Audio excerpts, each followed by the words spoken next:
Pernah nggak sih Anda merasa sistem hukum itu kayak kurang berpihak sama perempuan? Atau mungkin Anda pernah dengar cerita seorang perempuan yang jadi korban, tapi justru dia yang disudutkan selama proses hukum.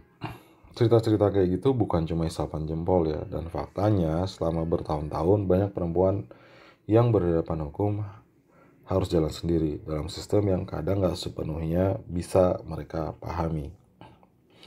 Di ruang sidang, di kantor polisi, bahkan juga di meja penyidik, perempuan seringkali menghadapi pertanyaan-pertanyaan yang sebetulnya juga nggak relevan. Misalnya soal pakaian, soal masa lalu, bahkan soal kenapa dia nggak melawan. Padahal yang sedang dibahas adalah kejahatan yang menimpa dirinya. Nah, buat Anda yang belum tahu, ada satu aturan yang penting banget, yaitu Peraturan Mahkamah Agung Nomor 3 Tahun 2017.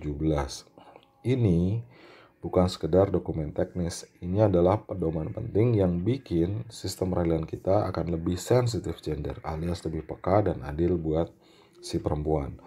Perma ini penegas kalau setiap orang, laki-laki dan perempuan, berhak atas perlindungan hukum yang setara. Bayangin aja begini ya, kalau Anda adalah korban kekerasan, Anda bisa bersuara tanpa takut dihakimi karena pakaian Anda. Dan kalau Anda trauma berat, Anda bisa kasih keterangan tanpa hadir langsung di ruang persidangan. Dengan peraturan Mahkamah Agung ini, hakim dilarang menyalahkan korban apalagi pakai stereotip atau adat yang diskriminatif buat meringankan hukuman pelaku. Dan ini penting, pakai banget ya.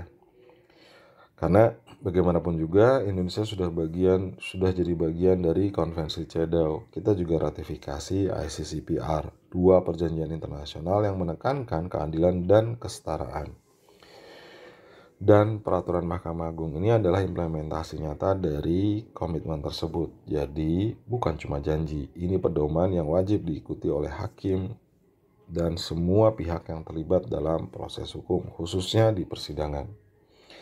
Tapi ya aturan sebaik apapun bisa saja mandek kalau tidak dipahami, apalagi tidak dijalankan. Makanya nih penting banget buat kita, termasuk Anda yang lagi dengerin ini, buat melek hukum. Bukan buat jadi pengacara, tapi biar kita tahu hak-hak kita. Biar suatu saat kalau kita atau orang terdekat kita berhadapan dengan hukum, kita nggak sendirian. Kita tahu apa yang bisa dilawan dan apa yang harus diperjuangkan.